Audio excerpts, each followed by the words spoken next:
موضوع حلقتنا الأول اجتماع الجمعية العمومية لاتحاد الكرة مع مبارك الدوسري.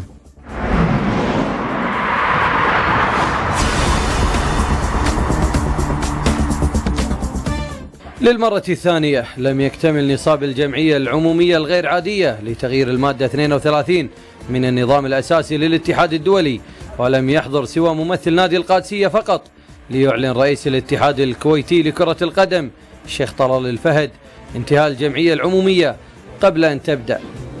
واللي مع الأسف هذا الاجتماع الثاني الذي لم يكتمل فيه النصاب.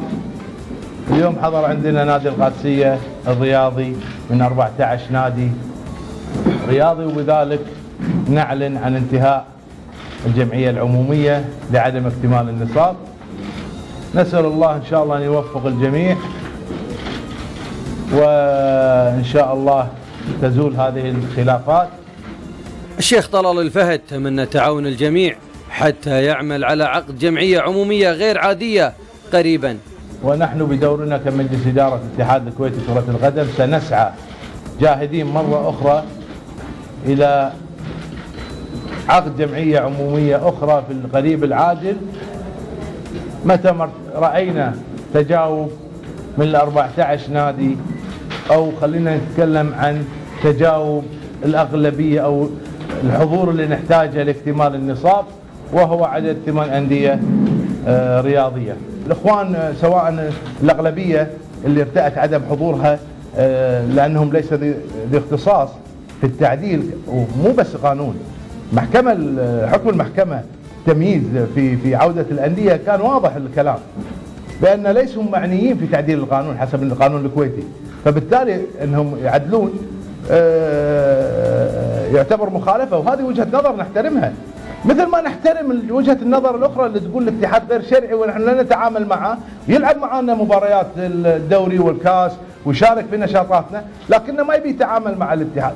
كيف هذا؟ ممكن يكون الأمر شخصاني، بس احنا ما راح نلتفت له كذلك ونحترم وجهة النظر. ووجه الشيخ طلال الفهد رسالة إلى كل من لا يعترف بشرعية الاتحاد الكويتي لكرة القدم. من يرى أن لديه الشجاعة والقدرة والرجولة لأن يعني يجهر بأن الاتحاد الكويتي غير شرعي فليذهب إلى الجهات الاختصاص. هذه بلدك، كيف تقبل على نفسك أن تعيش وبلدك مغتصبة مثل ما تقول أنت؟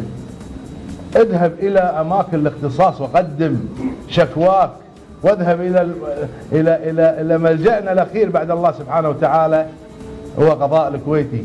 اذهب إليه فيأتي يعني بأفضل وأحسن القرارات اللي فيها مصلحة الكويت. من جديد نعيد على البعض يستفيد. الحل الوحيد لمشكلتنا الرياضية بيد مجلس الأمة والحكومة الرشيدة، فهل من مجيب؟ العمومية الغير عادية لم يكتمل نصابها للمرة الثانية، وكرة الثلج تتدحرج، والحل لدى مجلس الأمة والحكومة. مبارك الدوسري، ملعب الوطن.